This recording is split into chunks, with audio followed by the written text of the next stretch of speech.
Hey everyone, इस video के अंदर आपका बहुत बहुत स्वागत है। मैं अगर बात करूँ आपके साथ तो आज की इस वीडियो में हम लोग बात करने वाले हैं कि क्यों आखिर इतना ज़्यादा बच्चा इस बार के रिजल्ट के अंदर हमें फेल मिला है और उसकी सबसे बड़ी वजह थी लॉ का पेपर। जी हाँ, जो लॉ का एग्जाम था आपने देखा होगा कि इस बार जो मोस्टली फेल हुए बच्चे वो लॉ के पेपर के वजह से ही हुए हैं। ठीक है, तो सबसे पहले हम लोग इस चीज में नहीं जाते कि लॉ में जानबूझ के फेल किया, लॉ में क्यों फेल किया, कैसा फेल किया, उसके अंदर हमें जाना ही नहीं है। मैं आपके साथ कुछ बेसिक क्राइटेरियाज डील कर रहा हूं जिसकी मदद से आप खुद को एनालाइज कर पाएंगे, क्योंकि एट दिस पोजीशन हम केवल एक चीज कर सकते हैं और वो ये कि सेल्फ एनालिसिस करके आने वाला जो अटेम्प्ट है उसको बेहतरीन से बेहतरीन बनाएं। ठीक है, देखिए अगर आप हम लॉ में पास होना चाहते हैं तो ऐसे केस में हमें चार चीजों की सबसे ज्यादा आवश्यकता पड़ती है। एक है पहला कंसेप्चुअल क्लैरिटी, सिर्फ रट्टा मार के कुछ नहीं होता। दूसरा मल्टीपल रिविजन आपको करना है। तीसरा राइटिंग प्रैक्टिस आपको करना है क्वेश्चन एंड आंसर्स की। और चौथा आपको खुद से पेपर सॉल्व करना है।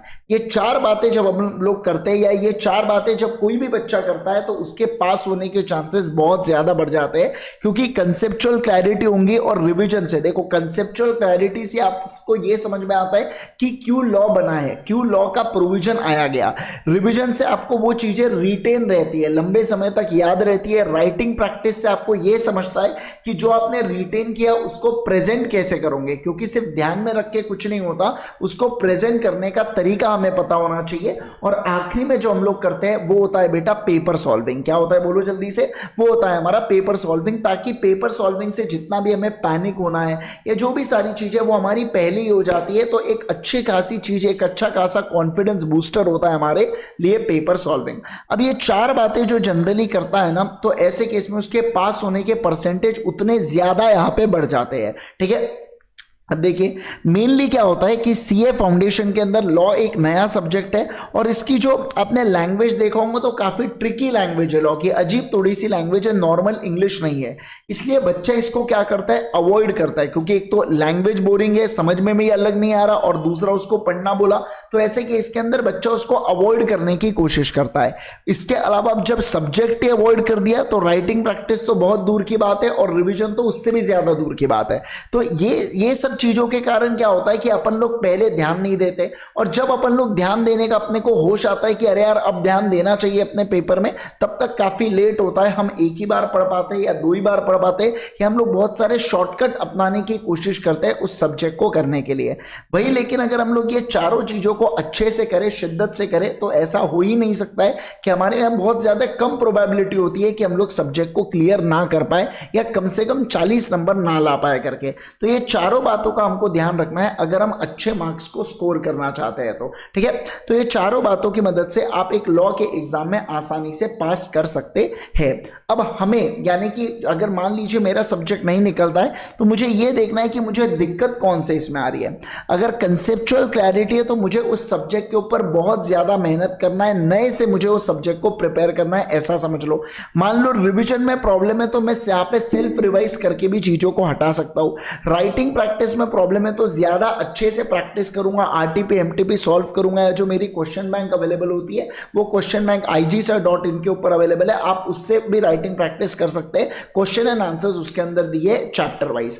अब अगर मैं बात करूं या आखिरी में paper solve institute MTP organise करता है, हम अल्टीमेट सीए की टीम आपके लिए फ्री टेस्ट सीरीज ऑर्गेनाइज करती है, तो आप वो पेपर सॉल्व कर सकते हैं। यूट्यूब के ऊपर वो फ्री टेस्ट सीरीज होती है, जब बाद में टेस्ट सीरीज होंगी, जून 24 के लिए भी एग्जाम होती है, जून 24 के लिए हम लोग मई में या अप्रैल में हम लोग टेस्ट सीरीज कहीं ना कहीं लाएंगे, है ना।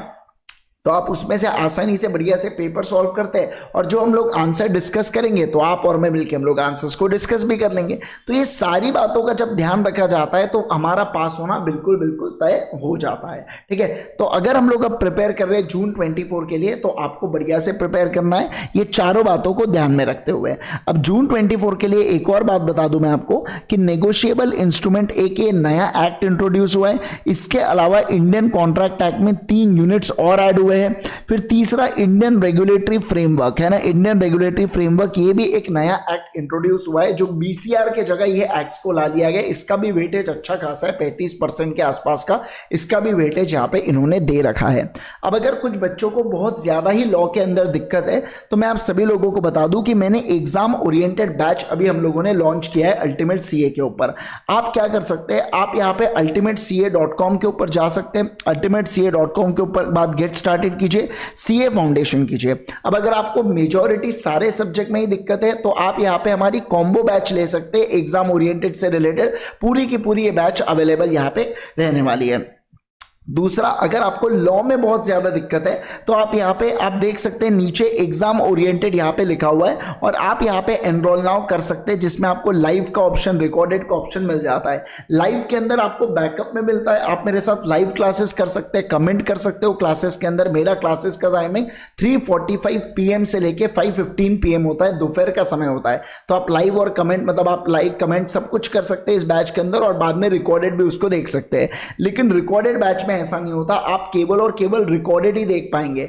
दोनों में 3 व्यूज होता है, लाइव का 1 व्यू काउंट किया जाता है और रिकॉर्डेड के 2 व्यूज मिलते हैं आपको, और रिकॉर्डेड में पूरे 3 व्यूज आपको मिल जाते हैं। अब ये व्यूज का क्या मतलब होता है, मान लीजिए अगर 60 मिनट का कोई लेक्चर है तो आप उसको 180 मिनट तक देख सकते हैं। अब 60 मिनट के लेक्चर को आपने आधा देखा था 30 मिनट, तो 150 मिनट्स अभी भी आपके पास बैलेंस होंगे उस वीडियो को कवर करने के लिए। तो ऐसे केस में आपके पास 180 मिनट्स का हम आपको यहाँ पे रिचार्ज मार के दे देते हैं। आप उतने बार, जितने बार चाहिए उतने बार आप उसको बंद चालू करके देख सकते हो, कोई उसके अंदर इशू नहीं होता है।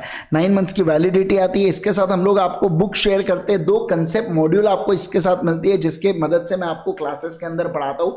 क्लासेस के अंदर मैं आपको ढेर सारी राइटिंग प्रैक्टिस भी कराता हूँ, जिसके लिए आपको 300 to 400 पेजेस की नोटबुक अपने साथ लाना है, जहां पे हम लोग चार्ट्स बनाते हैं और बहुत सारा जितना भी डिस्कशन होता है हम लोग उसके अंदर ही लिखते हुए चलते हैं।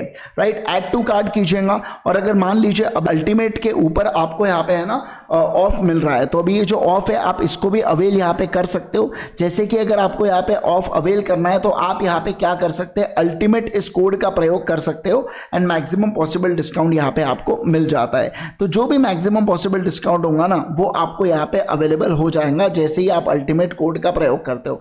कैप्स लॉक में डालिएगा बेटा अल्टीमेट और यहाँ पे अप्लाई कर दीजिएगा, तो जो 5% ऑफ का डिस्काउंट चल रहा है वो आपको यहाँ पे मिल जाता है। Right, thank you so much once again everyone.